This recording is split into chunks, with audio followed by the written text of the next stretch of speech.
Boa tarde a todos e todas. Eu vou chamar as duas palestrantes. Em primeiro lugar, agradecemos a vinda de todos e esperamos que saiamos daqui com maiores esclarecimentos, uma maior clareza quanto ao problema que tem nos afligido na sala de aula relacionado com várias formas de bullying, cyberbullying, que são várias as formas hoje.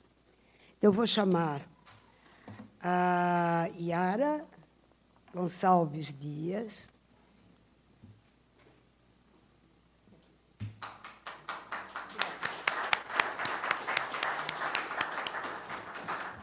Yara é graduada em Direito, pedagoga, com MBA em Gestão Estratégica de Segurança Empresarial, é membro efetivo da Comissão Especial do Direito Anti-Bullying da OAB, da Ordem dos Advogados do Brasil.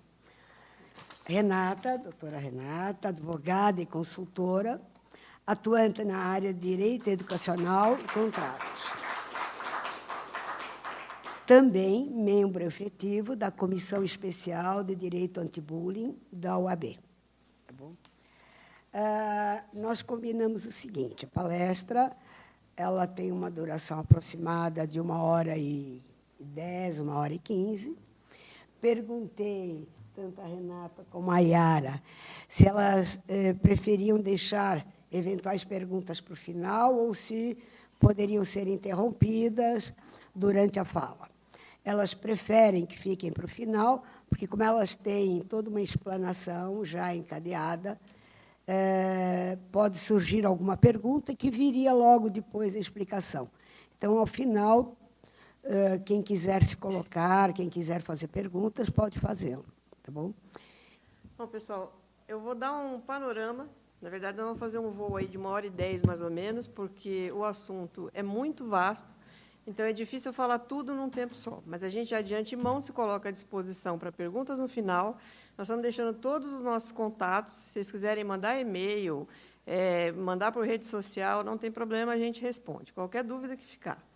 Então, o que a gente vai fazer aqui hoje? A gente vai dar um panorama geral sobre o que foi a internet até hoje, vai dar um panorama de como é que está o comportamento de pais, alunos e educação na nossa visão, com base no que a gente trabalha, no que a gente tem de consulta lá no escritório e tudo mais, a forma legal do professor e da escola estarem resguardados, que isso acho que é uma coisa super importante hoje em dia, e a solução para acabar com o problema. A gente não acaba com o problema todo, mas a gente consegue diminuir bastante. Então, esse vai ser o objetivo da palestra. Bom, aqui eu coloquei uma visão do que foi a internet até hoje. Nós temos aí 30 anos, começou lá no Netscape Navigator. Na verdade, eu comecei a usar um pouco antes, porque eu sou da época do DOS e do disquete. Então, eu sempre gostei de tecnologia, já usava naquela época.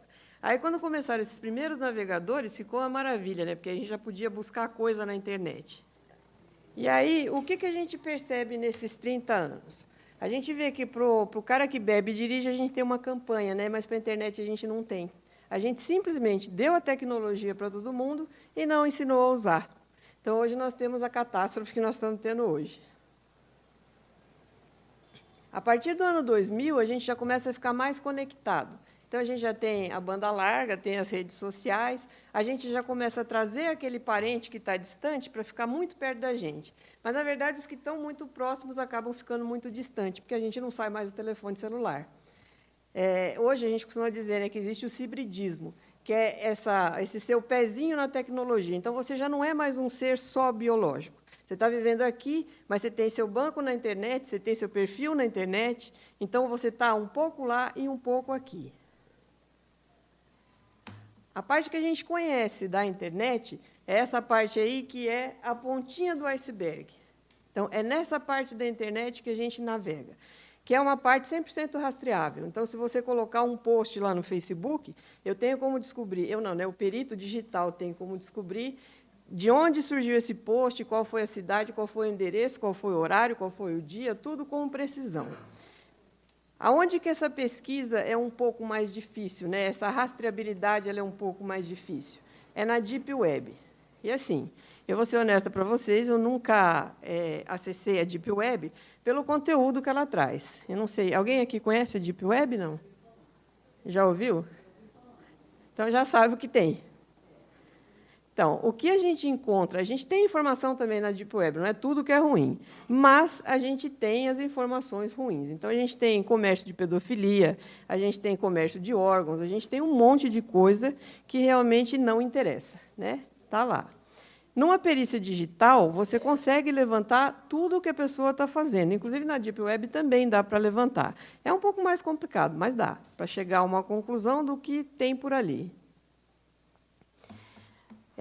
Os jovens, hoje, eles estão 100% conectados, né? Então, eles acordam com o telefone na mão, vão dormir com o telefone na mão, e muitos de nós aqui também. Eu digo isso porque, se eu acordar às 3 horas da manhã, eu pego o telefone para ver se chegou algum e-mail, se tinha alguma coisa para fazer, ou, às vezes, só para olhar o Instagram mesmo e ver como é que está andando a coisa por lá.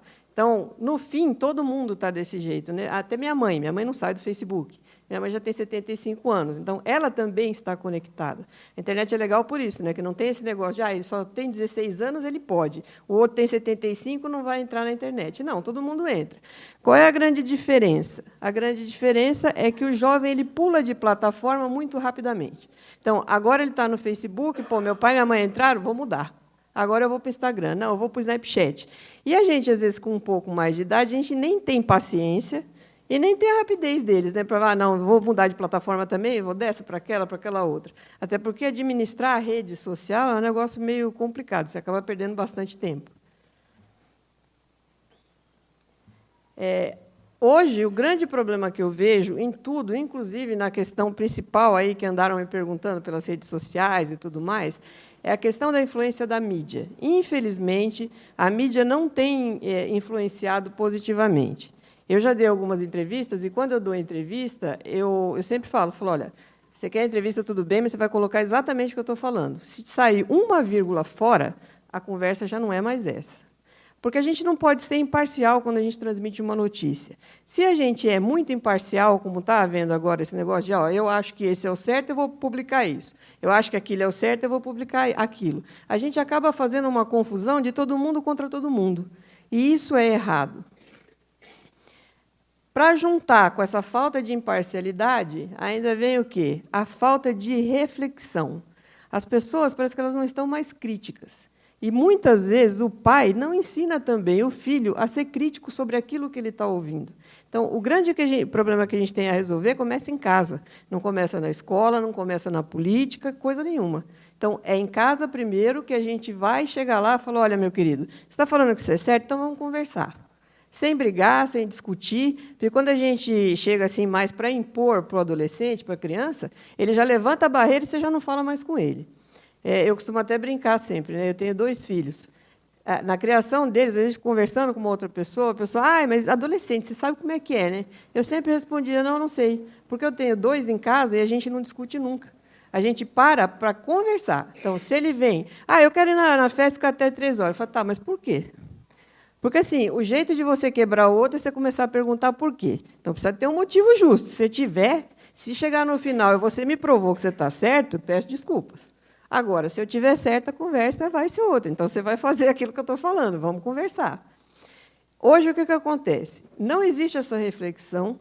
A gente ainda tem, para piorar, os influenciadores digitais, que eles influenciam negativamente. A gente tem a cara aí com 5, 10 milhões de seguidores só falando besteira e ensinando besteira.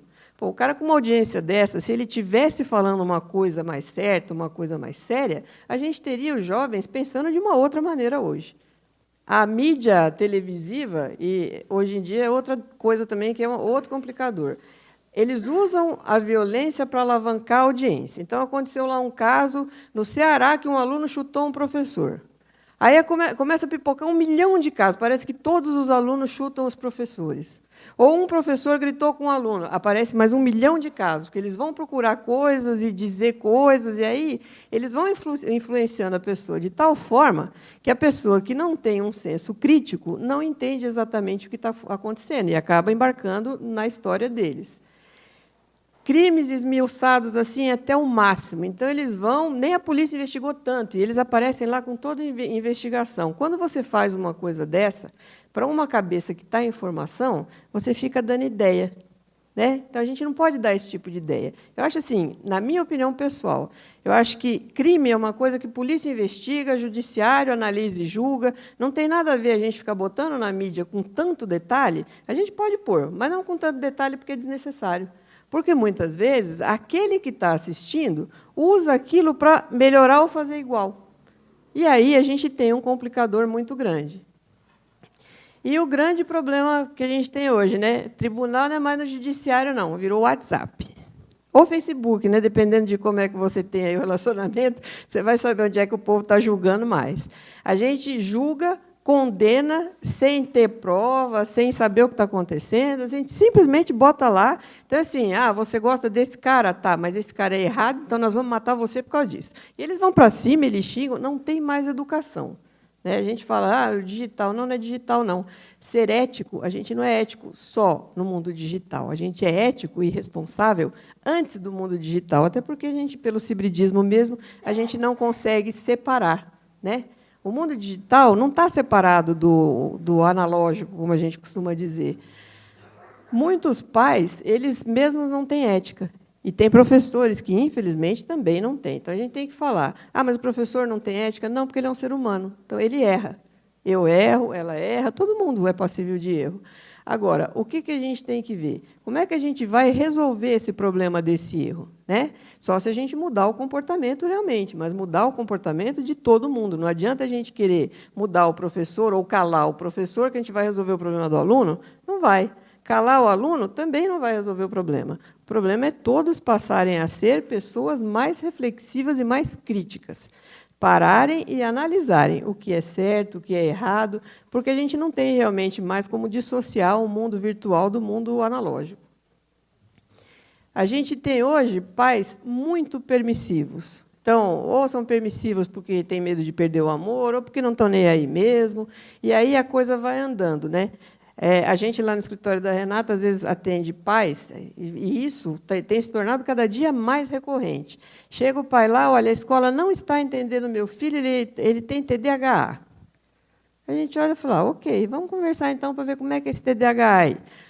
Não, porque ele é hiperativo e tudo. E começa a contar a história do filho. A gente já está vendo que o filho é mal educado mesmo. A gente fala, olha, você fez um exame, você levou no médico, você tem aí um laudo para provar? Porque, assim, se a escola não estiver entendendo isso, a gente entra com a ação e acabou. A escola tem que ajudar esse aluno.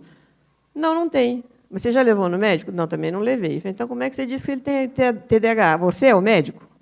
Porque você também não foi. Eu não posso dizer se o menino tem ou não. Já teve caso do pai chegar com o filho no escritório. A gente olhar e falar, gente, esse TDAH, se fosse há muitos anos atrás, parava em 2 minutos. Né?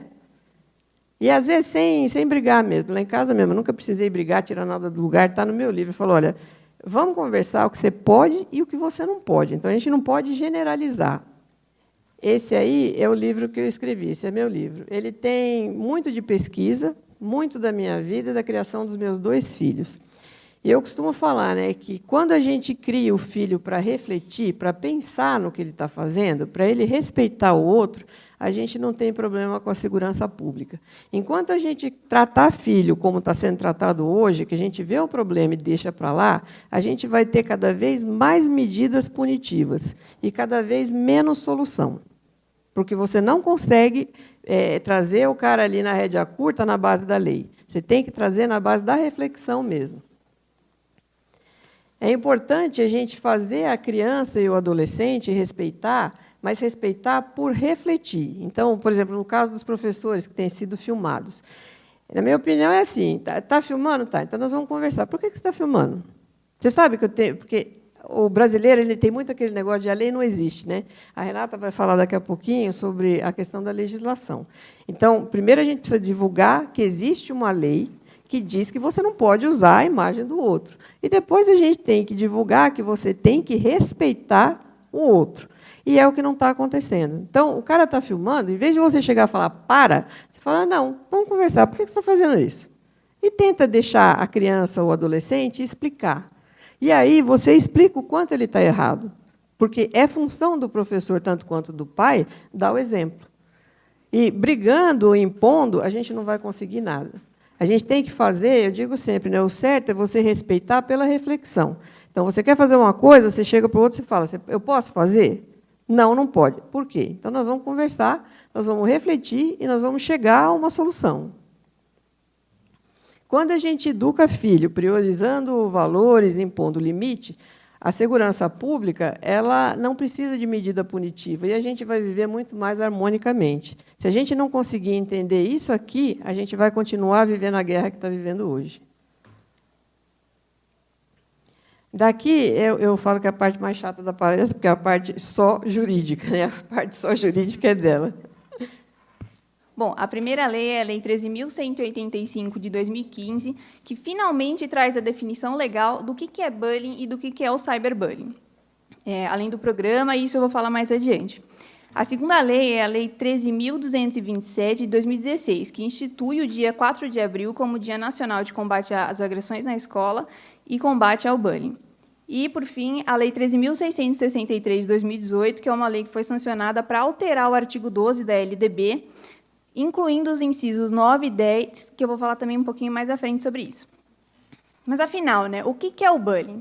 Bom, o bullying ele é todo ato de violência física, psicológica ou verbal contra uma ou mais pessoas e feito por uma ou mais pessoas, com o objetivo de humilhar, ofender, ameaçar, intimidar, seja com piadas, seja com ameaças mesmo, com ofensas. Até no artigo 2º e os incisos sequentes, ele explica um pouquinho o que pode ser, né? Grafite, comentário, enfim. Obrigada. E o que é o cyberbullying? O cyberbullying, eu costumo falar que ele é a extensão do bullying. Então, é tudo aquilo que acontece no ambiente físico, ele se estende para o ambiente virtual. Então, seja ameaçar, ofender, discriminar a pessoa, quando feito no ambiente virtual, alteração de dados, alteração de fotos pessoais dessa pessoa, quando isso acontece em ambientes virtuais, então, Facebook, Instagram, WhatsApp, e-mail, enfim, isso se configura cyberbullying. E eu costumo falar que a internet ela não tem fronteiras, então, tudo acaba se disseminando muito rápido, em um curto espaço de tempo assim, absurdo, e para todo mundo. E, justamente por ter esse fator, é que a potencialidade lesiva do cyberbullying é infinitamente maior do que a do bullying. E o que é o mobbing? Bom, o mobbing hoje está muito em voga, né? Na Alemanha, na Itália e em países escandinavos, é conhecido como mobbing. No Reino Unido, eles normalmente costumam tratar isso como bullying. Aqui no Brasil, a gente trata como assédio moral, manipulação perversa ou terrorismo psicológico. Então, essa figura do mobbing, alguns julgados a gente já tem visto a palavra mobbing, mas no direito do trabalho, normalmente a gente trata como assédio moral mesmo. E ele tem as características muito semelhantes ao do bullying, a única diferença é que acontece dentro do ambiente de trabalho entre o superior e o seu empregado, ou então entre colegas de trabalho acontecem essas agressões, né, essas intimidações. Então, é aí que se caracteriza e se diferencia do bullying, o mobbing. E o que é o dano existencial no bullying e no cyberbullying? Bom, o dano existencial no bullying e no cyberbullying é aquele dano que se perpetua durante toda a vida daquela pessoa que foi vítima de bullying em algum momento da sua vida. Então, assim, a pessoa, criança, adulto, adolescente, ela fica com aquele sentimento de sofrimento, de dor, por toda a extensão de sua vida, mesmo depois de ter passado aquela situação. E fica com muito medo daquela situação acontecer novamente com ela. E hoje, nos tribunais, no âmbito jurídico, né, a gente vê bem timidamente, em alguns julgados, esse conceito de dano existencial, que é a ofensa à dignidade da pessoa humana, né, aos direitos humanos, mas assim está bem tímido ainda. A gente vê mais, assim, timidamente mesmo, no direito do trabalho. Bom, com a Lei 13.185, de 2015, foi instituído a obrigatoriedade de toda a escola, seja ela pública ou privada, ter um programa de combate, prevenção e conscientização do bullying. Oi. Eu vou pedir até uma parte para ela. A gente recebe muito questionamento de escola lá no escritório, e a gente vê que tem muita escola que não sabe dessa lei. E, hoje, a gente já está tendo muito caso de ação com indenização por causa da lei que apareceu aí, e agora mudou realmente o panorama da escola. Bom, então a escola ela tem que ter um programa que ela conscientize, que ela previna o bullying, e dissemine a cultura de paz, tolerância e empatia dentro da escola. O objetivo desse programa não é punir o agressor, e sim mudar o comportamento desse agressor. Bom, o que é necessário nesse programa? Quais são um dos requisitos, né? Que todos eles, aliás, devem ser cumpridos, porque qualquer requisito desses incisos que estiver faltando no programa dentro da escola, a escola será, sim, responsabilizada, e eu vou falar um pouquinho mais adiante sobre isso. Então, o ideal é que segundo a lei, né, ela fala que todos os professores e equipes pedagógicas têm que saber o que é o bullying, o cyberbullying, para poder orientar, dar solução para o seu aluno. Aqui eu faço um parênteses, não somente os professores e equipes pedagógicas têm que saber o que é, como é que vai resolver o problema, como identificar. Todos os que são funcionários de uma escola têm que saber o que é o programa, quais são os objetivos, o que o programa está estabelecendo, como identificar uma agressão dentro da escola. Por quê? Porque, assim, da faxineira até o diretor, todos têm que saber desse programa e têm que pôr em prática. Porque, às vezes, o bullying acontece dentro do banheiro, a faxineira está lá limpando, está acontecendo uma situação de bullying ali dentro.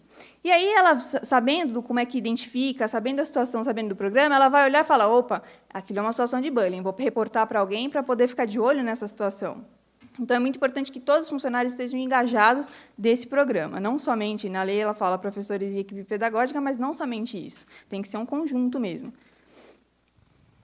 Bom, e o programa ele vai trabalhar também junto com os pais, não somente com os professores, ele vai trabalhar junto com os pais ou os responsáveis legais por esses menores, podendo orientar todos eles, ensinando também para eles poderem identificar se o filho dele é uma vítima de bullying, se é o agressor do bullying, o que muitas vezes acontece, o pai nem sabe que o filho é o agressor, ou então se algum coleguinha do filho dele está sendo uma vítima ou até o agressor também.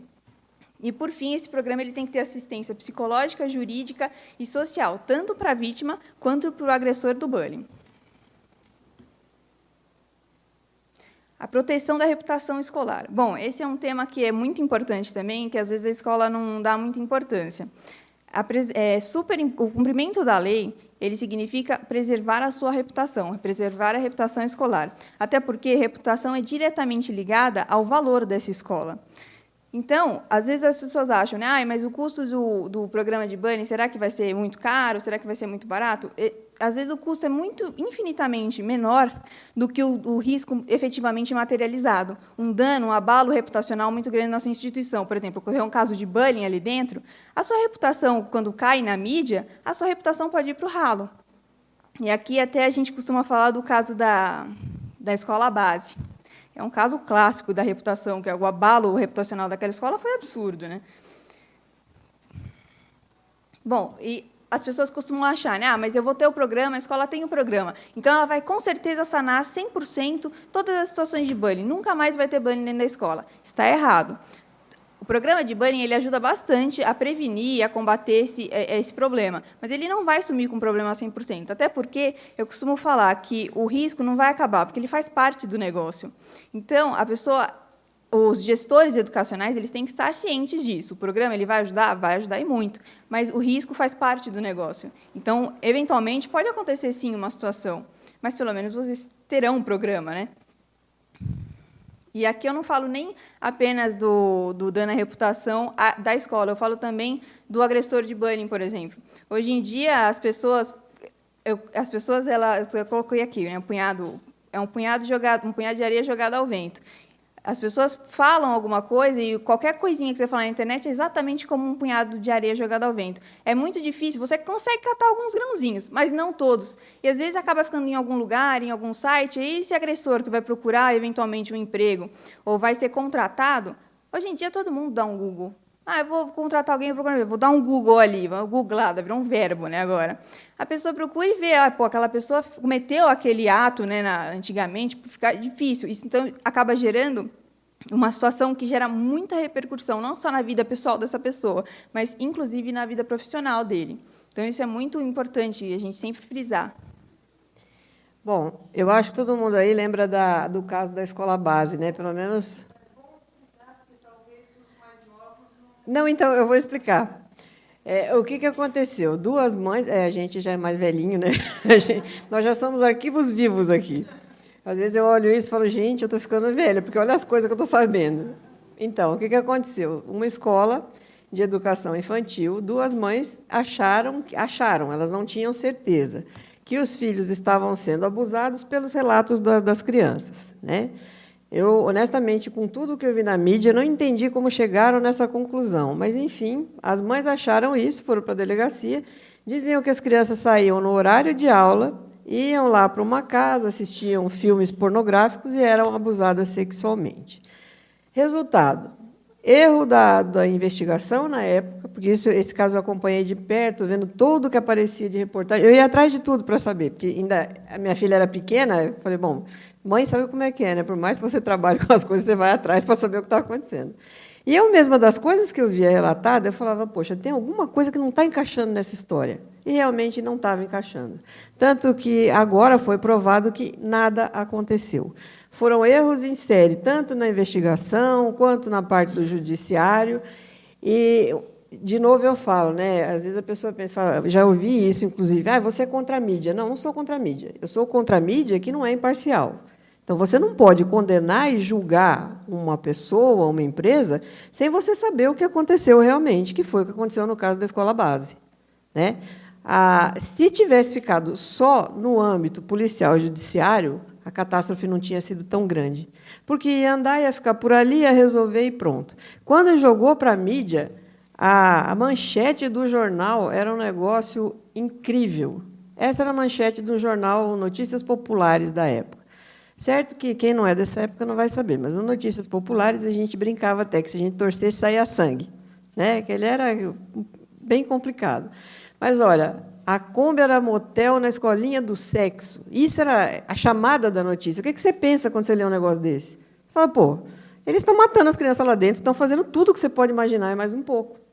Para, depois de muitos anos, se provar que nada se comprovou das acusações da mãe, mas aí já tinham depredado a escola, já tinham acabado com a vida das pessoas que trabalhavam naquela escola, já tinham acabado com a vida até do pirueiro, porque diziam que era o pirueiro que pegava as crianças para levar nessa tal casa aí, que ninguém nunca soube onde era.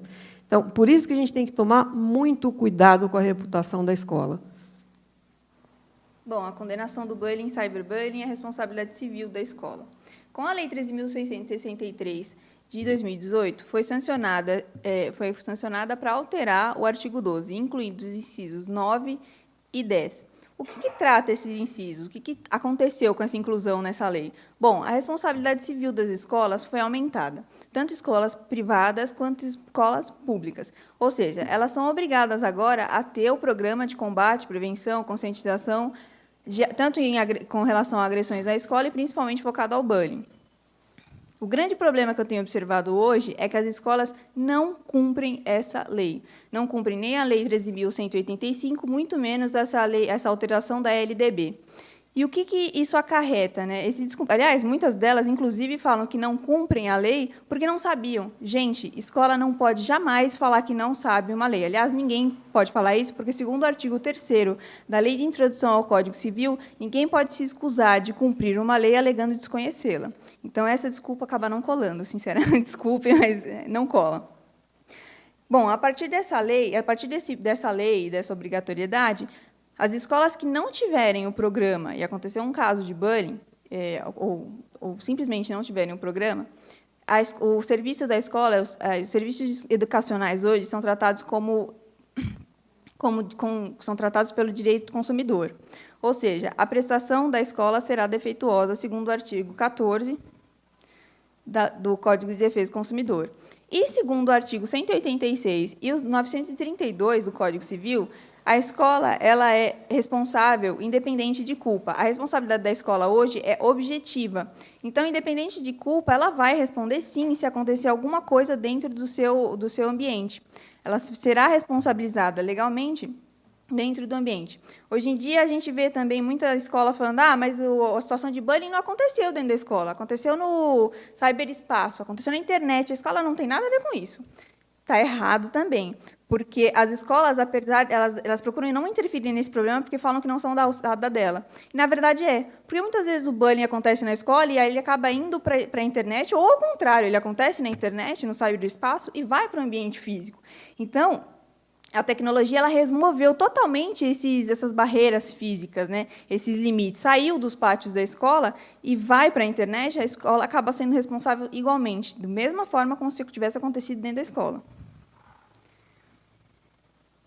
E a responsabilidade dos pais, né, e sobre os filhos menores? Bom, a responsabilidade dos pais sobre os filhos menores, a gente tem, na verdade, duas searas, a responsabilidade civil e a responsabilidade penal. Eu vou falar primeiro sobre a responsabilidade penal. Segundo o ECA, que é o Estatuto da Criança e do Adolescente, criança são aqueles menores até 12 anos. E adolescentes são aqueles entre 12 e 18 anos. Menor comete crime? Não, menor não comete crime. Menor comete ato infracional. Segundo o artigo 103 do ECA, o que consiste o ato infracional? Ato infracional é toda aquela conduta descrita como crime ou contravenção penal no nosso Código Penal. Tá, e se o menor, então, cometer um ato infracional, o que acontece com ele? Bom, o menor, caso ele seja criança, né, seja até 12 anos, vai incorrer em uma das medidas do artigo 101 do ECA, e aí fica a critério do juiz da vara da infância e da juventude em estipular qual medida será mais adequada para o caso, entre elas, encaminhamento aos pais ou responsável sob termo de responsabilidade, orientação, apoio psicológico, enfim. Se for adolescente que cometeu um ato infracional, bom, as medidas pode ser ou pelas medidas do 101, ou então as medidas do 112. E aí, além dessas medidas socioeducativas, quando se trata de adolescente, ele vai considerar a capacidade do adolescente de cumprir a circunstância e a gravidade do ato que ele cometeu. Então, pode ser uma advertência, uma obrigação de reparação do dano, prestação de serviço à sociedade, enfim, aí é o juiz que determina. E o que trata a responsabilidade civil? A responsabilidade civil. Eu fiz esse desenho aí porque a responsabilidade do papai Jetson é de todos, inclusive do cachorro, com o artigo do Astor, da Jane, do Elroy. Todos eles ficam sob responsabilidade da senhora Jane e do senhor... esqueci o nome. Do senhor Jetson, que eu esqueci o nome dele. George, né? Então, os pais eles respondem pelos filhos menores, pais ou responsáveis legais, pelos filhos menores até os 18 anos. Essa responsabilidade é devido ao 186 e 932, do inciso 1º do Código Civil.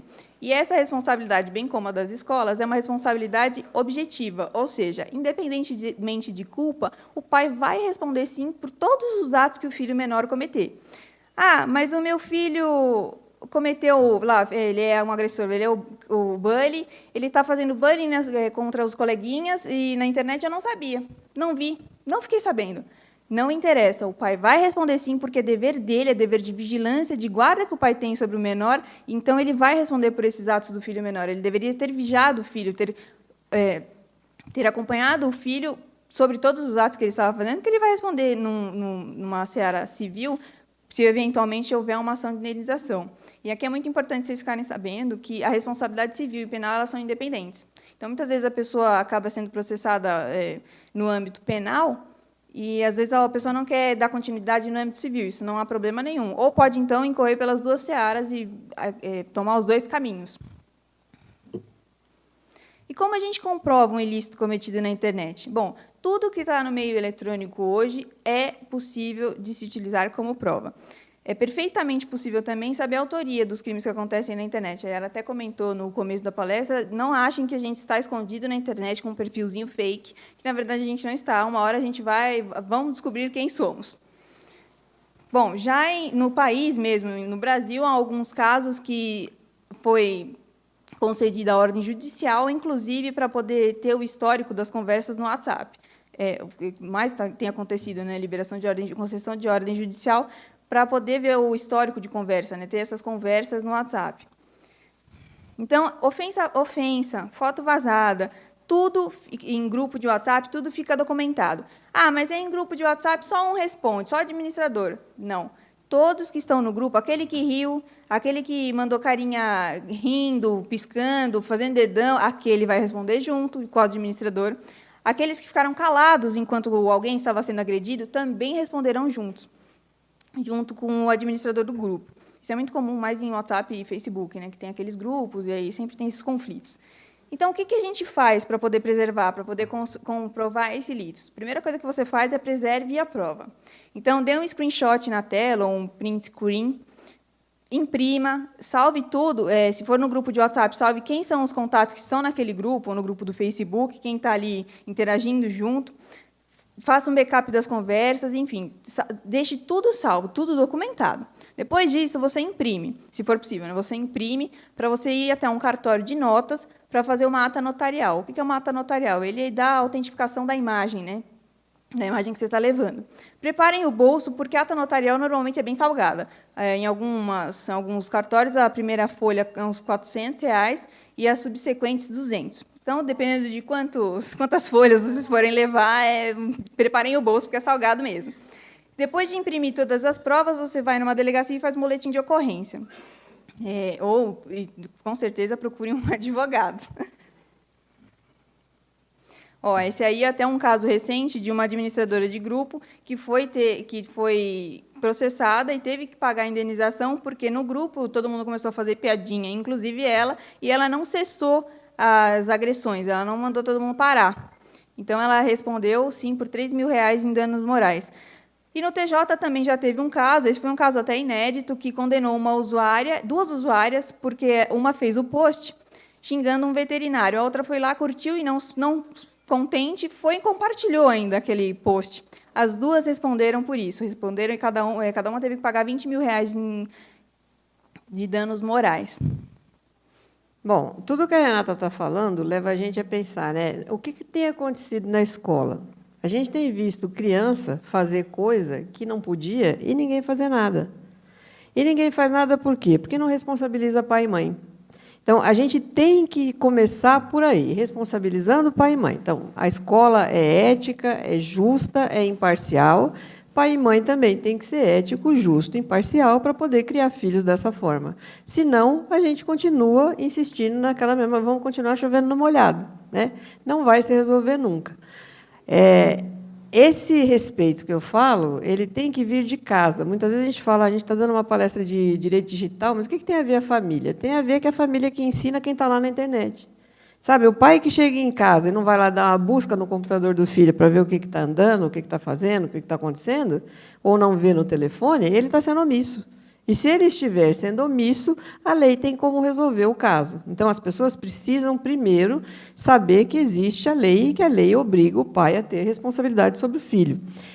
Eu criei um canalzinho pequeno e modesto lá no Facebook, quase não tem inscrito, mas tem muita visualização, exatamente por causa disso. Lá, a gente fala, a escola tem responsabilidade, mas você também tem. Então, se o teu filho filma alguém na sala de aula, ele não pode esquecer que tem o direito de imagem. Se ele vai filmar para guardar, beleza, não podemos fazer nada. Agora, se ele usar, nós podemos fazer sim, né? A Renata, inclusive, vai falar uma outra coisa que está acontecendo também, que o professor, às vezes, está filmando a criança, achando bonitinho, engraçadinho, e que, por lei, também não pode. Uma coisa totalmente sem maldade, sem problema nenhum, mas que pode também trazer problema. E esse é um trabalho, como eu digo, né, é um trabalho conjunto, de escola, sociedade, é todo mundo junto para a gente poder resolver realmente o problema. Uma das coisas que a sala de aula acaba ficando menos atrativa é porque o modelo atual de escola, ele insiste no modelo da escola de quando eu era criança, que é o modelo de 1900 de Guaraná com rolha, não convém citar o ano, né? Vamos falar assim, que fica melhor. Então, a mudança é uma coisa difícil para todo mundo, né?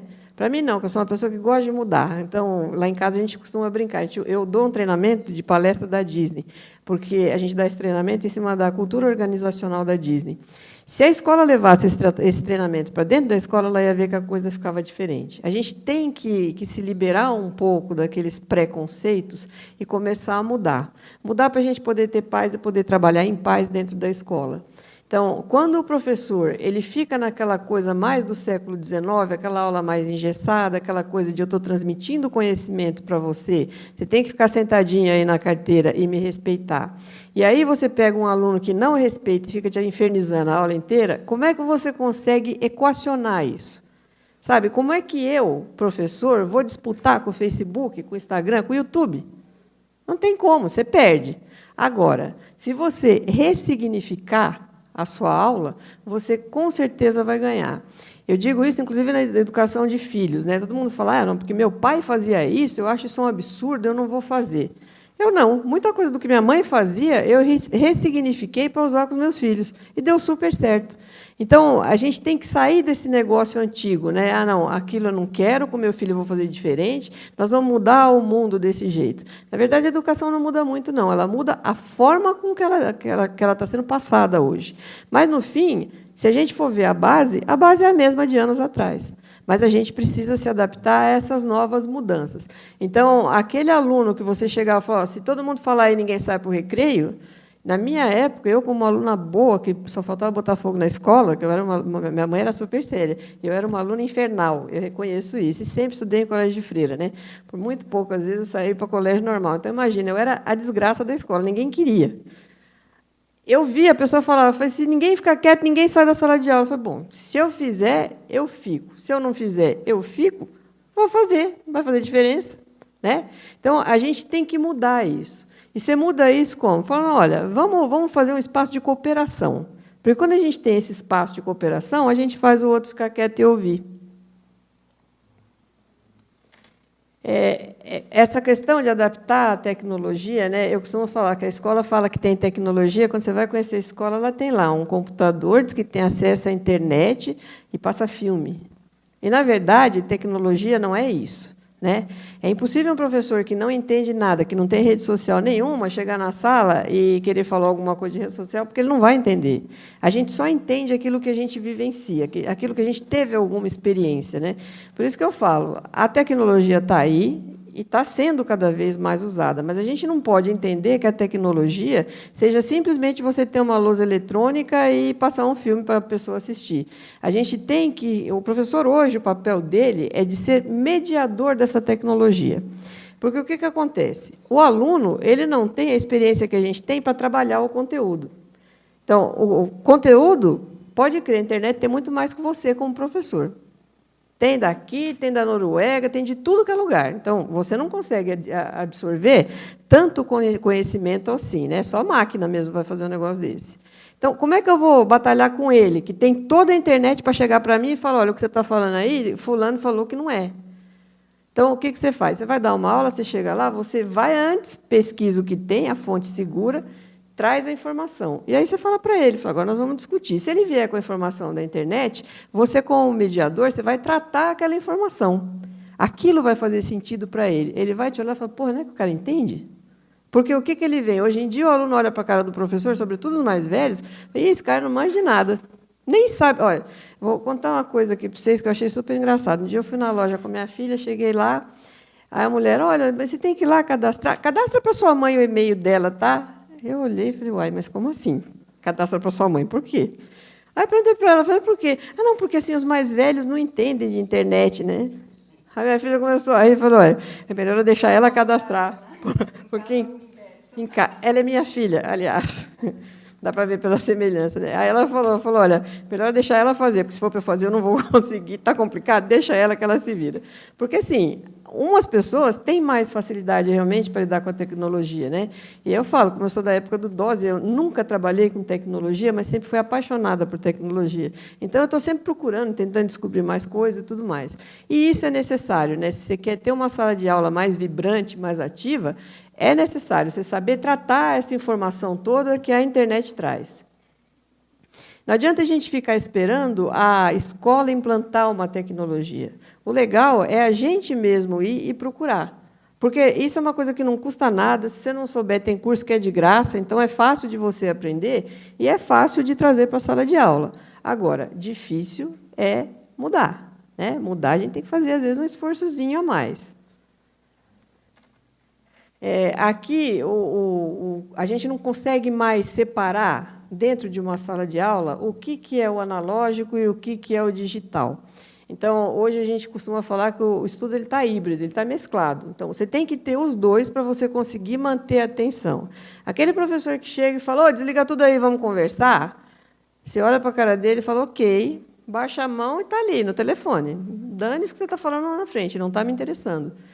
Porque você não pega a pessoa pelo interesse. Então, você tem que conseguir fazer uma certa mágica e chamar ele pelo interesse. Mas não é difícil. A gente pensa, às vezes, é tão difícil, né, a gente engajar as pessoas. Não, não é. A gente trazendo um pouco de tecnologia e mesclando a coisa, a gente consegue fazer isso. E trazer para esse aluno o pensamento crítico, que é o que falta, inclusive, para os pais hoje. Né? Então, a gente fala, olha, o tempo que você tem aqui é um tempo precioso que você tem para aprender mais coisa e para me ensinar mais coisa. A gente não fala mais só aprender, porque, muitas vezes, a gente, como professor, a gente aprende com eles também. Em casa, para vocês terem uma ideia, eu tenho 2 filhos. Aí, quando eu falo, estou pensando em fazer uma coisa assim, assim, assado.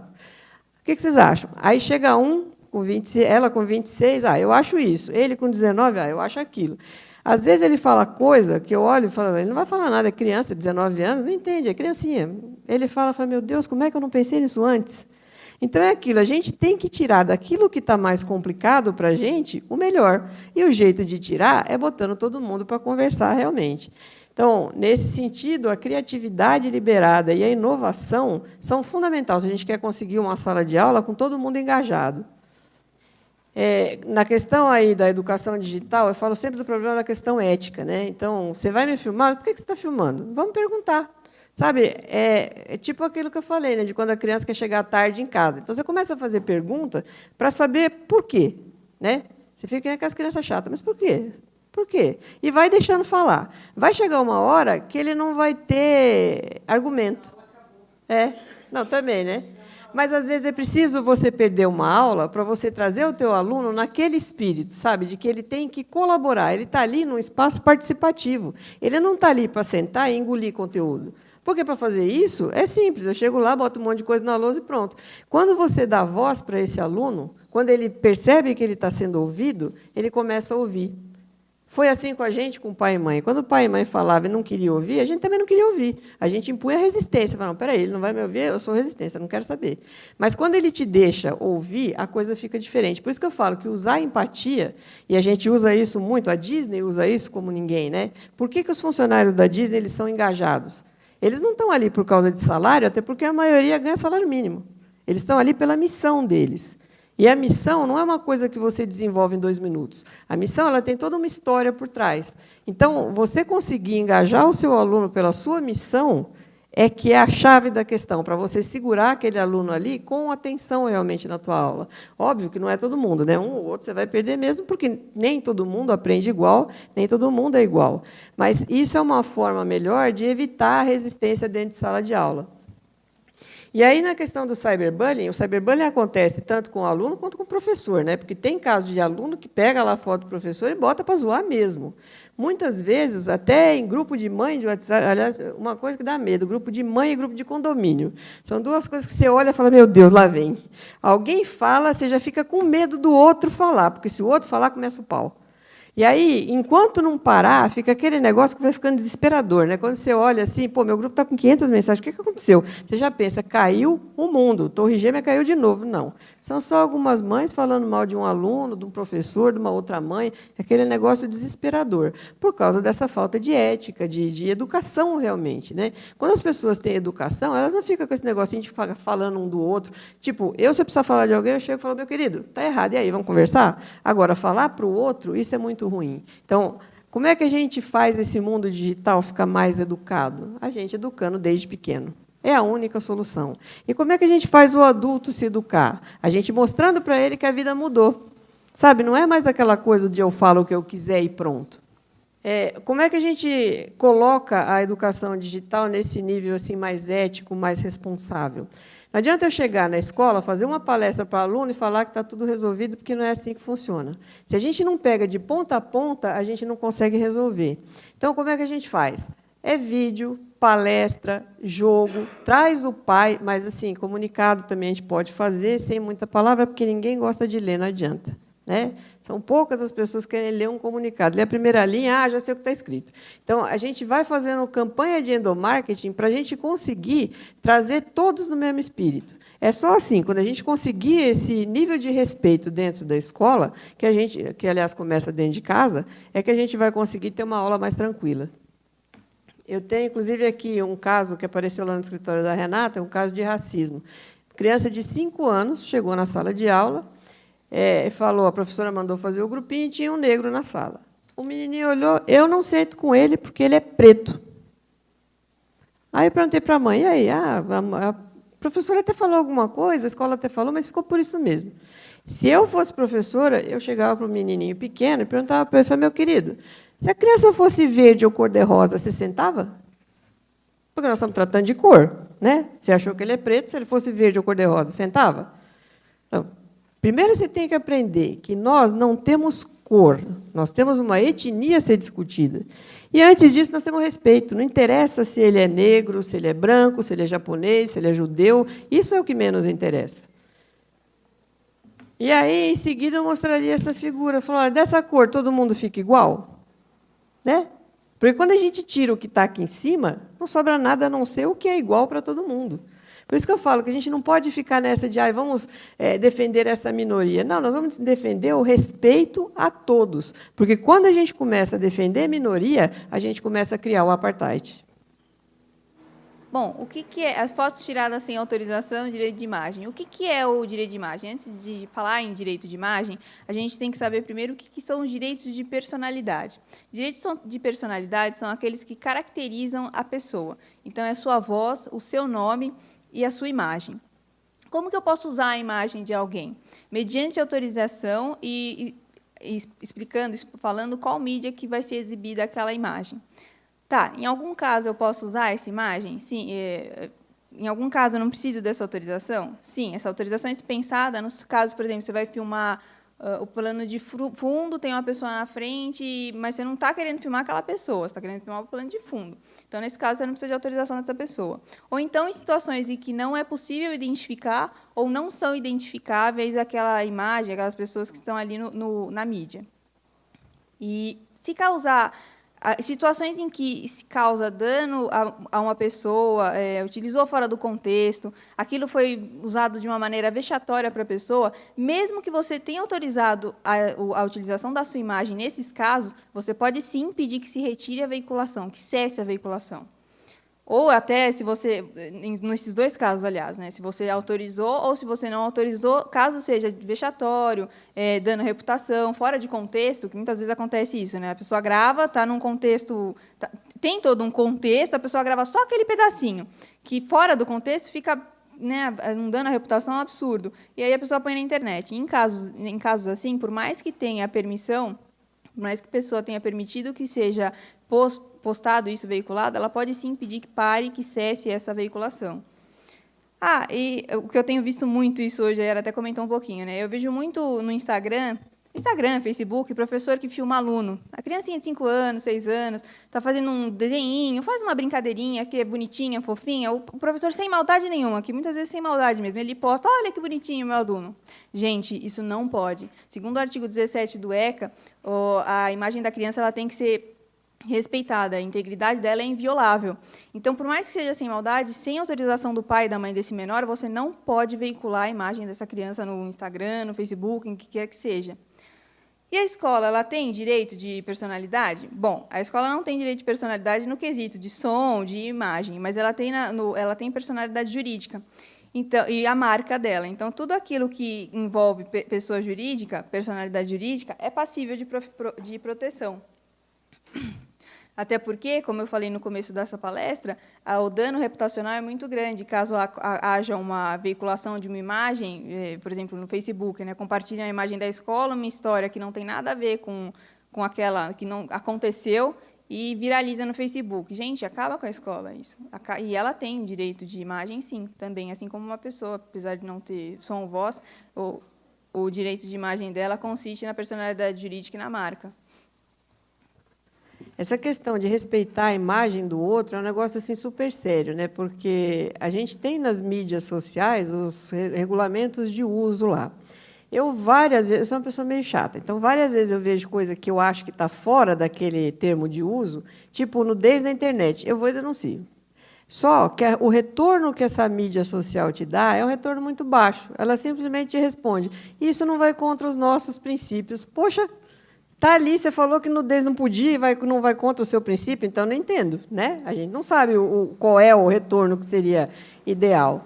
E aí, o que a gente costuma falar, né? Mais vale a gente tomar cuidado antes do que... Eu sempre sou da segurança, né? 90% é proteção, 10% é risco. E aí, o que adianta? A gente entrar depois com uma ação, mas depois da porta arrombada não adianta botar tranca, né? Então, a gente tem que ensinar todo mundo a usar exatamente para a gente evitar a ação. Quando chega alguém lá no escritório e quer falar, olha, eu quero entrar com uma ação, fala, vamos conversar para ver se vale a pena. Porque, às vezes, você entra com a ação, dependendo do que o juiz julgar, é você que paga. Pô, eu entrei porque estava errado, eu queria receber. Ele entendeu de outro jeito, ainda fui eu que gastei. Então, a gente tem que tomar muito cuidado com isso. Por isso que é muito importante que a gente ensine as pessoas a usar da maneira correta. E aí, o que eu costumo falar sempre, né? A gente não pode deixar o telefone desbloqueado, porque muitas vezes alguém pega o seu telefone desbloqueado, vai lá, faz aquela postagem catastrófica, e quando você vê, pô, foi você que postou. Não, como fui eu? Não fui eu. Você vai ver se o seu telefone não tinha senha. Ou as benditas fake news, né, que o pessoal agora, todo mundo compartilha tudo, dá até desespero. Quando você olha, fala, gente, para de compartilhar, pelo amor de Deus, que é coisa demais. E aí você vai ver, eu sou o tipo chato mesmo, quando eu vejo uma coisa que a pessoa compartilhou, agora na eleição, independente do candidato, eu tinha o meu, mas independente do candidato, eu via que estava escrito, eu ia procurar a notícia. Eu tinha a paciência de colar, falar, meu querido, dá uma lidinha nisso aqui. Né? Porque a gente tem que tomar cuidado. É a mesma coisa que eu sair falando de alguém na rua. Fake news é isso. Você saiu falando sem saber se era verdade ou não, você está denegrindo uma pessoa sem saber se você podia ou não. Né? E ainda correndo o risco de levar um processo pela fuça, que é o que tem mais acontecido. Hoje em dia está difícil esse negócio de falar besteira e achar que vai ficar por isso mesmo, a pessoa vai deixar para lá, porque não deixa mais, não. Publicar a foto, ou quando você está namorando, eu vou mandar uma foto para o meu namorado. Não faça isso jamais, nem seu namorado mande para sua namorada e vice-versa. Porque hoje vocês são amigos, amanhã não é mais. E aí, como é que fica? Né? Hoje a gente posta uma coisa que todo mundo concordou com aquilo no grupo, né? No grupo de WhatsApp, ou grupo de Facebook. Amanhã, um leu aquele negócio e falou, não, pensando bem, está errado. Vai, tira um print, o screenshot que ela falou, é uma fotinho que você tira da tela. Então, você tira a foto. Eu falo, tira a foto da tela. Todo mundo entende a foto da tela. Advogados têm outra maneira de falar, e mais jovens. Né? Então, eu falo, tira a foto da tela e guarda. Acabou. A pessoa guardou, usou isso de uma maneira errada, acabou. Às vezes, ela acaba com a sua reputação. Então, você tem que tomar muito cuidado. Ou sair adicionando todo mundo, como muitas pessoas fazem. Se vê meu Facebook não tem quase ninguém. Quem tem ali, eu conheço. Sabe? E quem eu não conheço muito bem está lá como conhecido. Então, ele também não tem muita informação.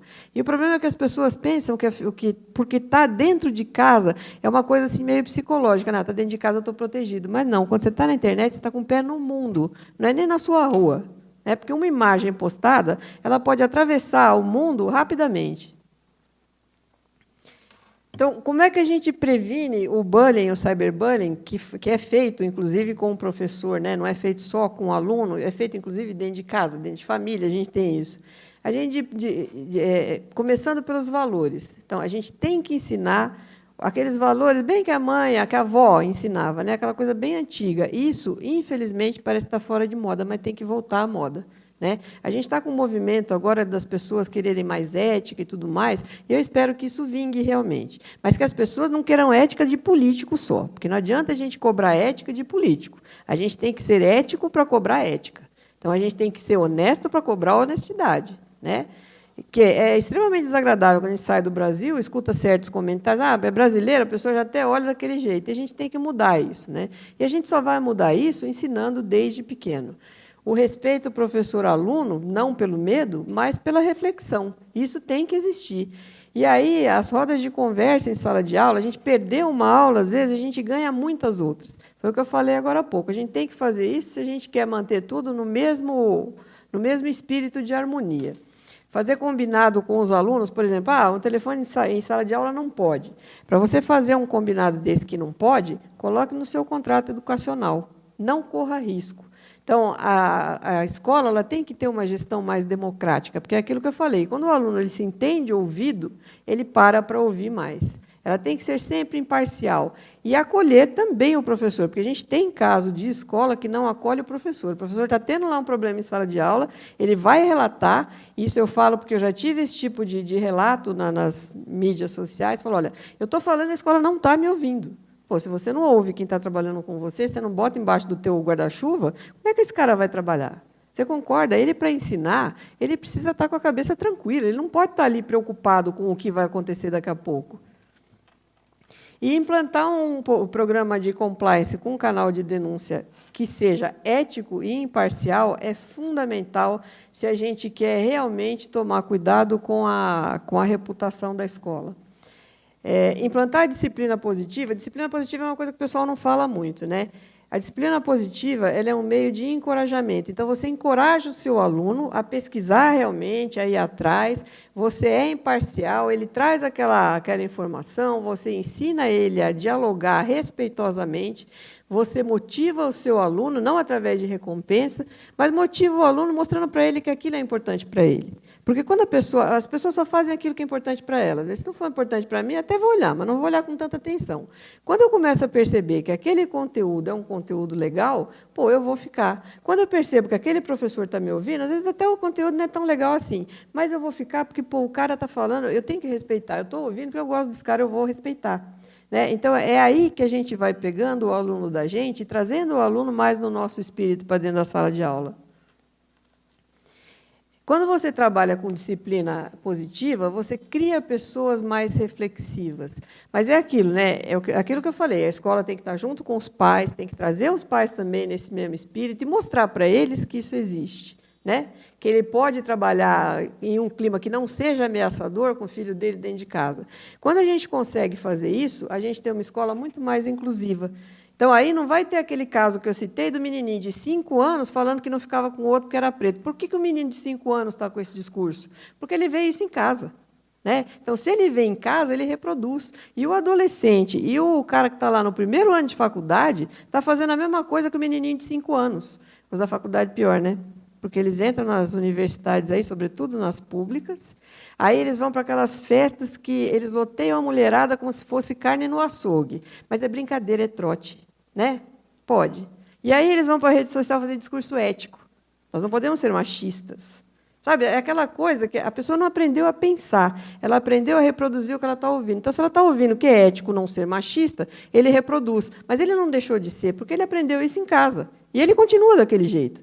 Então, a gente tem que mostrar para as pessoas que elas têm que aprender a discursar sobre aquilo que elas são. Se você quiser ser preconceituoso e aceitar o ônus disso, à vontade, eu não posso mudar você. Eu não sou assim. Você não concorda comigo? Simples. Não quero você no meu relacionamento. Então, se você vier com um discurso, ideologia para o meu lado, sinto muito, não vamos conversar. Agora, se você tiver respeito de me ouvir, com certeza eu vou ter respeito de te ouvir e nós vamos chegar numa conclusão. Por isso que eu falo que se eu entrasse aqui e falasse, ó, o resumo de tudo é respeito, acabou a palestra.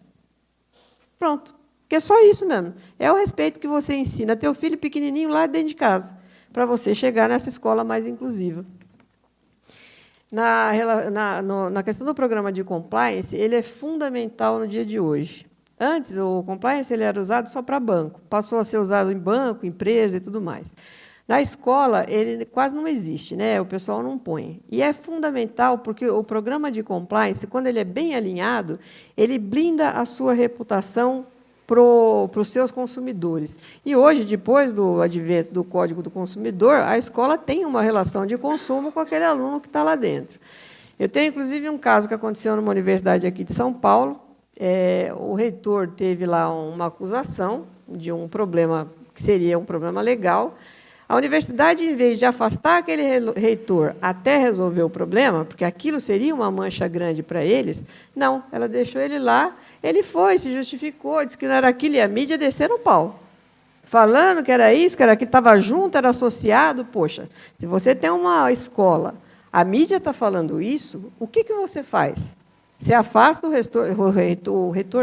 coordenador. Você afasta o coordenador e fala, olha, você teve um problema jurídico, você vai resolver esse problema, assim que você resolver, você volta. Porque é muito menos danoso eu pedir para essa pessoa ficar fora nesse período do que eu deixar todo mundo falar depois, ó, está vendo essa universidade? Olha com o que ela concordou. Porque sabe que a língua do pessoal não tem. Ninguém vai parar para analisar se a faculdade tinha alguma coisa a ver ou não. Ela vai juntar o coordenador, a faculdade e pronto. E isso em qualquer ramo de negócio. Quando a gente fala de compliance, hoje a gente fala até para a empresa pequena. O teu funcionário que está lá na frente, ele é a tua empresa. E se ele fizer uma besteira, é teu nome que dança. Então, você tem que ficar muito atento a esse tipo de coisa. Sabe, você pode, sim, afastar, você vai chegar para ele e falar, olha, não dá para você continuar aqui por enquanto. Resolvido o caso, você volta para a sua função sem problema nenhum e a amizade continua. Deixa eu fazer Só fazendo um parênteses aqui, o compliance, na verdade, esse termo vem da palavra inglesa to comply with, que é estar de acordo com alguma coisa. Então, as escolas, é aquilo que eu falei, as escolas têm que respeitar a lei, têm que estar de acordo com as leis, têm que estar atentas às novas legislações. Não tem como mais ainda continuar essas alegações. Não sabia que tinha essa lei, ou não vi. Elas têm que ter responsabilidade, sim, nesse quesito, e respeitar tanto lei, tanto, se estiver dentro da escola, ter um código de ética, um código de conduta, e em todos esses regimentos, né, tanto na questão jurídica mesmo, quanto na questão dentro da escola, todos têm que ser respeitados. Por isso, compliance, to comply with, estar de acordo com. Quando a gente fala do programa de compliance, normalmente a gente tem esses 9 pilares aí, né, que é o suporte da alta administração. Então, não adianta a diretoria da escola não querer e você querer implantar, porque não vai vingar. A gente vai fazer um mapeamento de risco para saber o que aquele negócio tem de risco e como ele poderia impactar no negócio se acontecesse algum problema. Os códigos de conduta, controles internos, treinamentos periódicos, isso aí é fundamental que a gente faça. Até na questão do diligence com os fornecedores, né? A gente também tem que saber quem está fornecendo para a gente, porque, numa questão ética mais na frente que você tenha que discutir, pode crer que sempre isso aí acaba aparecendo. E, no final, a gente tem que monitorar, né? O que você não monitora, você não tem um resultado. Porque não adianta nada eu implantar um programa completo de compliance e largar lá, porque depois eu não vou saber se ele está funcionando ou não. Então, para eu saber se ele está funcionando, é só mesmo a gente monitorando. Para a escola, o projeto de segurança é fundamental. Quando a gente não tem um planejamento, a gente tem sensação de segurança, que é o que mais a gente tem em escola hoje. Eu converso várias vezes com o coordenador de escola, com o diretor de escola, que me fala, olha, eu contratei uma equipe de vigilante. Quando fala isso, e olha, minha segurança está ótima. Coloquei câmera. Legal, você já fez 2 passos. Agora, vamos ver se deu os passos direitinho. O pessoal que está na tua segurança, ele sabe realmente como é que trabalha a segurança em escola, ou você pegou aquele cara que era do condomínio e enfiou lá? Né? Porque uma coisa é o segurança que trabalha, o vigilante que trabalha em condomínio, outra coisa é aquele que vai para a escola. Então, a gente tem que tomar cuidado com isso também. Segurança, eu costumo falar que 90% é prevenção e 10% é risco. A gente tem realmente que fazer frente a perigo que a gente identifica. Se você não identificar, se você ficar no que a gente está hoje, condomínio também a gente vê muito isso, né? A gente acha que eu pus lá a câmera, eu tenho segurança, está tudo certo. E não é, na verdade, desse jeito. A gente tem que fazer realmente um planejamento para que a gente realmente tenha segurança. A gente faz o planejamento de segurança com base em norma, sabe? Não é aquele vendedor de solução de segurança eletrônica que chega lá, se apresenta de terno, prancheta na mão e te fala, eu sou o consultor de segurança. Ele não, ele é vendedor de solução de segurança eletrônica, só isso que ele faz. Para você realmente ser um consultor de segurança, você precisa ter uma formação para isso, você precisa ter gestão de segurança ou MBA em segurança, você precisa ter uma das certificações que a gente tem em segurança e que as pessoas também não conhecem, né? Está sendo pouco divulgado. A ABSEG, que é a Associação Brasileira dos Profissionais de Segurança, que, aliás, temos um representante aqui, que é o Teanes, ela tem trabalhado muito nisso, para a gente divulgar o trabalho da gente dessa maneira séria, que as pessoas realmente ainda não conhecem. Quando a gente consegue fazer esse planejamento inteiro, que ele vai ter a questão da análise das equipes que você vai usar, a questão do design do seu prédio e tudo mais, aí, quando você finaliza isso, você realmente tem um projeto de segurança. E aí a pergunta que eu mais respondo lá no meu canalzinho modesto do YouTube, pode colocar câmera em sala de aula? Pode. Não tem nada, não tem nenhuma legislação que te diga que não pode. Isso, alguns professores falam para mim que é muito ruim. O que eu costumo falar, porque as pessoas não conhecem muito como é que funciona o equipamento de segurança, né? A câmera que a gente indica para pôr na sala, ela não grava áudio. Então, o que você estiver falando, não vai saber. Mas, no caso de uma agressão do seu aluno, e isso pode acontecer, agressão, intimidação, a câmera está ali para mostrar o que aconteceu. Isso é uma proteção a mais que o professor consegue. Se acontece o caso de um aluno intimidando o outro, é uma proteção a mais para a escola. Porque o juiz que olhava, o cara tinha um programa de compliance, ele tinha um projeto de segurança. Essa escola pensa realmente na segurança dos professores e dos alunos. Então, esse que é o caminho realmente que a gente tem que seguir. Agora, eu vou finalizando aqui a palestra e vou contar para vocês que vou pedir a licença para o sindicato para contar que eu tenho um projeto lá que chama-se Projeto Stop Bullying. Fomos nós que elaboramos o projeto. a gente mostra exatamente tudo o que a escola precisa para estar blindada, para não ter problema nenhum. Então, ele mostra a cultura da escola, né? A gente começa a trabalhar a cultura da escola, o tipo de aluno que está dentro dessa escola, com palestra, workshop, filme, e tudo com base legal. Inclusive, esses vídeos que eu falo do meu modesto canal no YouTube, tudo eu falo da lei. Por quê? Porque a gente realmente, os advogados falam, né, você não pode desconhecer a lei, mas a maioria desconhece. E eu acho que a gente tem que divulgar. Quando a gente conhece, a gente pode ser chato por falar em lei, mas a gente tem que falar. Então, quando eu faço um vídeo, eu falo, tem a lei tal que fala isso, tem a lei tal que fala aquilo. Você tem que ser responsável por isso, então tome cuidado. O que seria legal hoje seria as escolas trabalharem o docente para poder trabalhar com essa educação digital. Não criando uma disciplina nova, porque não tem necessidade. Fazendo isso no próprio dia a dia da escola. Então, você trabalha a disciplina digital sem dizer que ela é digital. E traz o aluno naquele espírito do vamos respeitar a todos, não vamos fazer filme do professor, nem do coleguinha, nem de ninguém. E aí, mais uma propaganda, mas essa é uma propaganda que não dá nem para cobrar. A gente desenvolveu lá o projeto Igoseg Desenvolve. Esse projeto está muito focado na cultura da Disney, na questão da empatia. Por isso que a gente coloca que a educação transforma o ser, a empatia transforma o mundo. Se você começar a ver o mundo a partir do problema do outro e respeitar esse problema, parar para conversar, para poder chegar num acordo, você faz a coisa fluir muito melhor. Então, o que é esse projeto? Esse projeto da gente é um projeto que a gente dá a palestra e cobra. Mas, para essas pessoas, ou para essas escolas que não conseguem pagar uma palestra da gente, tem lá uns requisitos mínimos, a pessoa manda um e-mail para a gente manda o link, a pessoa responde, e aí a gente pode dar a palestra na escola, onde for, igreja, a gente faz esse tipo de coisa, porque a gente acha que a gente tem que fazer o Brasil ficar diferente. Então, a gente tem que ajudar também. Então, é só isso, pessoal. Espero que a gente tenha sanado a maioria das dúvidas. Obrigada. Bom, conforme combinado, eu quero saber se alguém teria alguma questão, alguma pergunta a fazer. A respeito da lei que instituiu o programa anti-bullying. É um comentário mesmo, mas que eu acho que precisa ser registrado. Foi uma das coisas mais mal feitas que eu vi na minha vida. Difícil de ver assim, um projeto de lei ser construído e depois emendado de forma tão imperfeita como aconteceu. Então, a primeira coisa, não é atribuição das escolas instituírem programas anti-bullying. Pela lei, isso é atribuição de políticas públicas do Ministério da Educação e das secretarias. Então, me parece, eu não sou advogada, sou professora e também não sou dona de escola, que as escolas não podem ser responsabilizadas por uma coisa que não é atribuída a elas na lei. A outra coisa da lei que me chamou a atenção muito grande é que ela não fala que bullying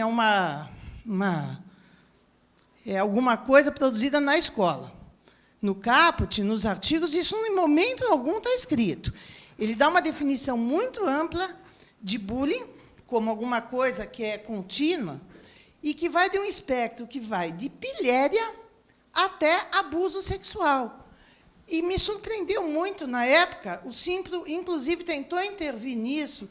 Como é que pode coisas que, eu não sou advogada de novo, mas que me parece que são tipificadas como crime, no caso de abuso sexual ou roubo, estejam lá classificadas, e, inclusive, num grau de gradações diferentes, em níveis diferentes, como bullying, sujeito a ser sanado dentro das escolas com uma política de anti-bullying. É estranho, né? Então, acho que precisa ser registrado, porque eu me lembro bem, eu escrevi na época que o projeto de lei estava em tramitação, fiz um protesto quando ele foi aprovado e acho que ele precisa ser urgentemente, se essa lei se for mantida, ela tem que ser urgentemente alterada, por erros formais que, para mim, são muito grandes. Embora eu registre, eu não sou advogada, né, eu sou professora, e, portanto, com todo assunto que está ligado à escola, direto ou indiretamente, me interessa, né? Tá bom? Obrigada. Se você me permitir, eu vou fazer um comentário, mas aí é por mim mesmo, né? A minha formação também é direito, mas, enfim. O que eu acho que é o problema no Brasil é a questão de fazer lei, né? Todo mundo sai fazendo lei. Só que ninguém pensa realmente, quando faz uma lei, em todos os lados. É difícil você pegar uma lei 100% fechada. Que, por exemplo, essa lei do bullying mesmo, eu acho que ela tem muita lacuna, que a gente deveria ter alinhado muito mais para ela virar lei. Mas, enfim, virou, né? E já está tendo condenação, é que muita coisa fica em segredo de justiça, né? A Renata pode falar disso até melhor que eu. Muito caso não tem como ser quantificado, né? Exatamente quantos casos nós temos de bullying, de condenação de escola por conta de bullying, porque sim, e todos os casos envolvem, na grande maioria, menores. Em menores, toda ação que envolve menor, ela corre em segredo de justiça, então ninguém tem acesso, só as partes mesmo, o juiz, que tem acesso aos autos. Mas a gente já tem bastante condenação, eu concordo com a senhora, a lei não é fechada realmente, tem vários pontos. Não, inclusive tem vários pontos que são questionáveis realmente, mas... Você quer continuar falando? Desculpa. Não, pode falar.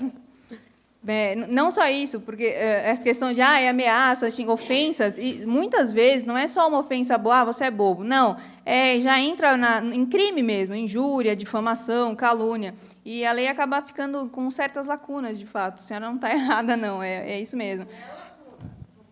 Não, é alguns... Abuso sexual é bullying. Pilhéria é bullying. Ofender verbalmente é bullying. Tudo é bullying lá. Na verdade, ela deveria ter sido bem melhor elaborada, e realmente não foi. Aliás, nós temos vários exemplos desse, né, de lei assim. Boa tarde. Boa tarde. Tenho duas questões de assuntos, de segmentos distintos, tá bom? A dúvida que eu tenho é a seguinte. Hoje em dia, em função até mesmo das eleições aí, nós tivemos conflitos em redes sociais abertos. No ensino superior, você teve alguns casos onde professores eram ofendidos por alunos e, muitas vezes, as instituições não tomavam nenhum partido. Como não gosto de usar mais partido, por causa da escola sem partido. Tudo é polêmico agora. Essa palavra. Posicionamento. E isso, quando você colocou muito questões mais partindo do princípio da escola. Então, agora vamos pensar como professor. Quais são as medidas preventivas? Então, só printar a tela, levar, é uma situação onde o professor está se expondo. Deveriam, sim, ter posições institucionais onde existisse um meio termo. Porque o aluno, quem acaba levando a sanção, na verdade, se você parar para ver friamente, é o professor. É ele que fica exposto, né? E se eu não posso escrever embaixo do comentário do aluno coisas ofensivas, porque aí eu estou alimentando uma situação. Então, as instituições, elas também têm que se posicionar. Isso é um assunto segmento superior, tá bom? Agora, assunto educação infantil. Não gostei, quando você fala da filmagem, não concordo, tá bom, do que você falou. Eu acho que a filmagem, ela coloca o professor numa situação muito delicada. E aí dá para todo mundo conversar e colocar situações distintas. Porque para a escola sempre é o que convém para ela, nunca é para o lado do professor. Essa que é a verdade. Então, você tem, hoje em dia, um universo de regulamentações internas. Vou te citar, por exemplo, uma regulamentação de uma escola, que no regulamento coloca que o aluno não pode gravar, filmar, fotografar os professores ou os colegas sem autorização prévia. Toda grande escola acaba tendo esse tipo de regulamentação, só que o professor, ele não sabe da filmagem. A grande verdade é que o aluno faz a filmagem, ele faz o recorte de um determinado momento e o professor não sabe daquilo. Então, acaba que cria-se, em grupos da família, grupos das mães, grupos, um transtorno muito grande e, muitas vezes, esse professor não acaba sabendo. E a escola não se posiciona. Então, a verdade, hoje em dia, você tem escolas que insere o número do professor em grupos de mães, em segmentos de educação infantil. Então, existe um abuso muito grande. E aí, isso ainda está muito perdido. E o professor se sente muito sozinho. Essa que é a grande verdade. Então, o que acontece? Quando você tem o professor e a escola, é aquilo que eu falei, a gente tem que tratar o professor, botar o professor debaixo do nosso guarda-chuva. Não adianta eu, como escola, chegar lá e falar, eu vou colocar o nome do professor lá no grupo de mães. Até porque, se esse grupo de mães começar a te chamar fora do teu horário de aula, você já pode cobrar da escola, não é certo. Então, as questões éticas, para a gente tratar hoje na educação, não parte só da gente falar com o aluno ou só com a escola, a gente tem que integrar todo mundo e falar, olha, você, como escola, tem que me dar o respaldo, porque eu estou aqui, eu não estou protegido. O aluno falou lá, eu não posso chegar lá e falar o que eu quiser. Então, você tem que intervir. Então, você concorda? Não é uma coisa legal, é uma coisa que a escola realmente tem que tomar uma posição. Infelizmente, a gente fala, às vezes, mas, pô, a escola tem que tomar uma posição. Todo mundo tem que ter uma posição hoje em dia. Não dá para a gente ficar mais em cima do muro. Você concorda? Porque você precisa proteger aquele cara que está dando aula dentro da tua escola. Ponto. Não tem o que discutir. Né? E quando você faz isso, quando eu vou dar uma aula que eu sei que ninguém vai pegar no meu pé, filmar, você não tem como proibir. Você concorda? Você está virado lá para a lousa, o cara está filmando, você não está sabendo. Agora, o que ele vai fazer com essa imagem? Se ele começar a divulgar e você ficar sabendo, você pode acionar. Se ele divulgar e você não ficar sabendo, aí é uma coisa que não tem como você pegar realmente, concorda? Mas quando você aciona a escola, muitas vezes ela não quer se posicionar. Então, mas aí que está o erro. A escola tem que se posicionar, sim. O professor, ele acaba achando que entrar na parte legal, a gente conhece a grande maioria das escolas, e existe sim perseguição. Então, se ele aciona o aluno, é o professor que virou mal da história. Né? E quando você encaminha para a coordenação, quando você caminha para as instâncias que deveriam resolver e elas não resolvem, ou simplesmente finge, deixa assim, a gente conversou com ele, coloca debaixo, tem N casos disso. O que o professor vai fazer? Ele vai ter que ele se posicionar. E aí, nessa situação, é a cara dele que está a tapa. Então... Aí é uma questão realmente de mudar a educação. A educação não pode mais continuar da forma que está. Então, assim, o professor fez, o professor responde. A escola fez, a escola responde. O aluno fez, o professor não tinha culpa, a escola tem que ser imparcial. Então, é aquilo. A culpa não é do meu professor. Então, isso tem que a gente tem que mostrar cada vez mais. A questão ética na escola não é assim, eu não vou falar nada porque aquele aluno significa uma mensalidade a mais. A gente tem que esquecer isso. Nessa hora, não é o que está valendo. O que está valendo é aquele professor que está na minha escola, que trabalha de maneira ética, de maneira honesta, ele está cumprindo o papel dele, ele precisa também ter o respaldo. Não dá para a gente falar que o cara vai estar ali, dependendo do que for, eu vou para o teu lado, dependendo, eu vou para o lado do outro. Não é assim que funciona. Sabe, se a gente quer ser justo, a gente tem que ser imparcial. Eu sei do que você está falando, porque assim, a gente recebe muito comentário, eu não publico comentário. Eu não sei quem fala, seu vídeo é legal, eu falo, tudo bem, se eu posso publicar. Mas se eu fosse publicar tudo que eu tenho recebido de pai, de professor e tudo mais, gente, ia dar um livro. A gente, por motivos éticos, não pode ficar expondo. Mas isso não é você que está falando, é um monte de professor falando a mesma coisa. E isso vem há muitos anos. Né? Então, a gente não pode deixar essa situação continuar, por uma questão ética, realmente. Sabe, não é? Agora é hora de mudar. Então, tudo está mudando, o país está mudando, está todo mundo conversando aqui que precisa mudar, todos precisam mudar. E isso não é só na escola. Como eu dou treinamento para empresas, às vezes você vê o gerente fazendo de besta. A gente sabe o que está acontecendo lá com o supervisor e com outro funcionário. Ele fala, olha, eu não tenho para quem falar.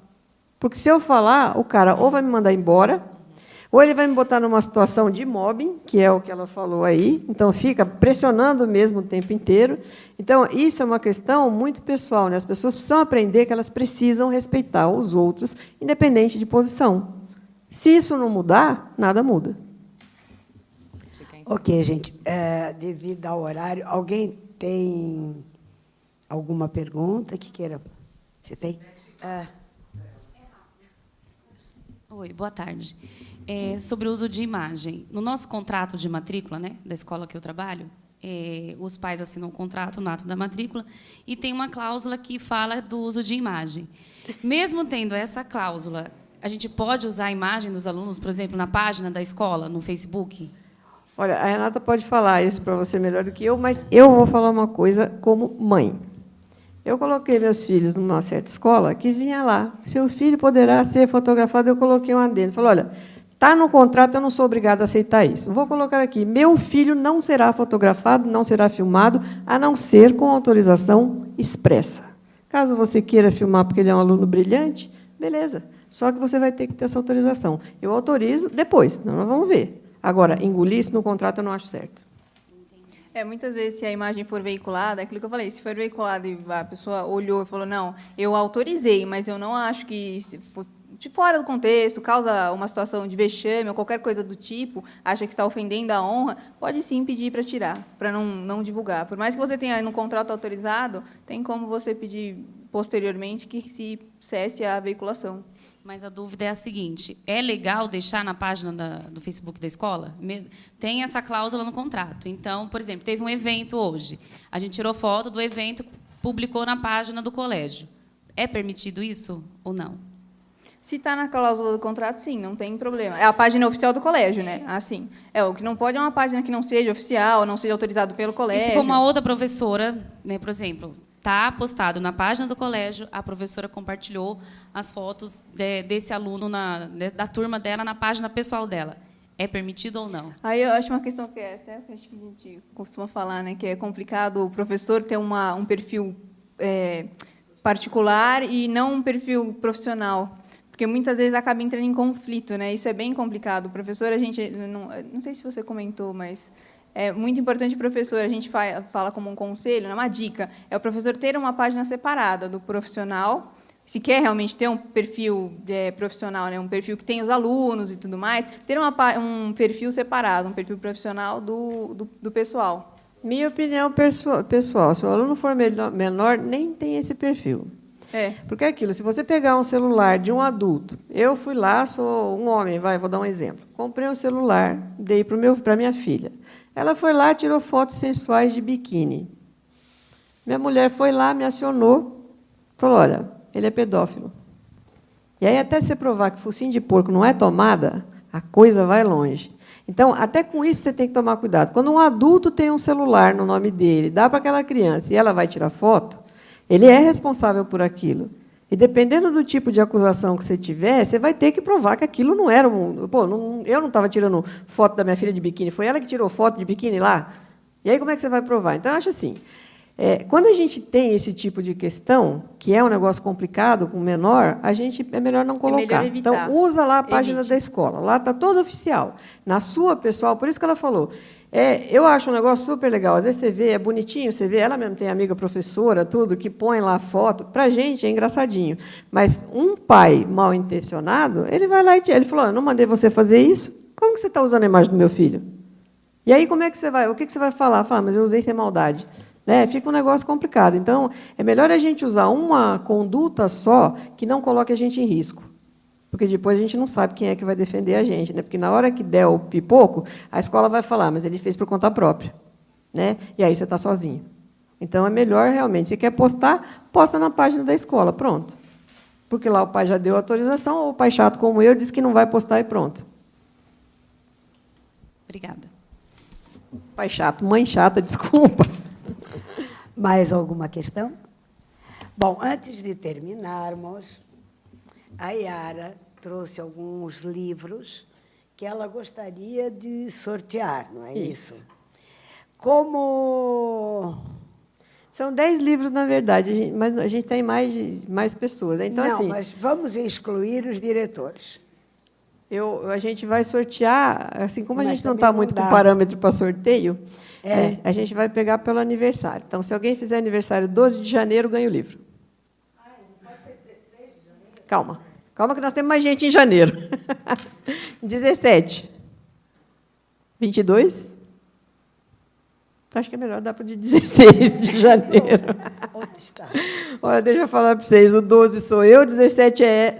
12, 17, 22. E lá em casa ficou o 29. Todo mundo em janeiro. Você entrega lá para a gente, Natan? Precisamos agora arrumar um parâmetro mais fácil para a gente sortear. Não, bom. Então, nós temos 2 pessoas, 3, 4, 5, 6. mais 6 que não são diretores. Então, vai lá, Xim. Você que entrega para a gente, por favor. Então. Os 3 podem ficar na biblioteca, não Com podem? certeza. Nós vamos deixar na biblioteca os demais. Eu espero que vocês gostem do livro. Assim, Gabi, como um é seu. Como eu comecei a ver que a coisa estava ficando muito complicada dentro de escola, eu trabalho com segurança, e aí eu comecei a ver que a coisa não acertava, não tinha como a gente encaixar, né, para a escola poder andar harmônica. Eu falei, bom, o único jeito é fazer pai ensinar filho. Então, a gente tem que Aqui, ensinar né? filho, está aí o manualzinho. Tem umas informações que são mais antigas aí, como o site, mas é melhor usar o site da apresentação. Eu passei para o pessoal aqui do SIM para a apresentação. Se vocês quiserem, acho que vocês podem disponibilizar com todos os contatos da gente. Bom, se ninguém mais tem nenhuma pergunta, eu vou agradecer bastante a Yara e a Renata a disponibilidade em ter vindo aqui hoje à tarde, Quando precisar, estamos às ordens. contribuir para essa confusão que nós vivemos, para clarear a confusão, né? Agradecer a todos os professores e demais pessoas que estão aqui. Tem um café ali fora. Acho que tem mais alguma coisinha, um bolinho, alguma coisa. E nós agradecemos muito a oportunidade de poder estar falando aqui para vocês hoje. A gente fala de outros temas, se quiser também que a gente venha outras vezes, não tem problema nenhum. Com certeza. Muito obrigada, tá bom?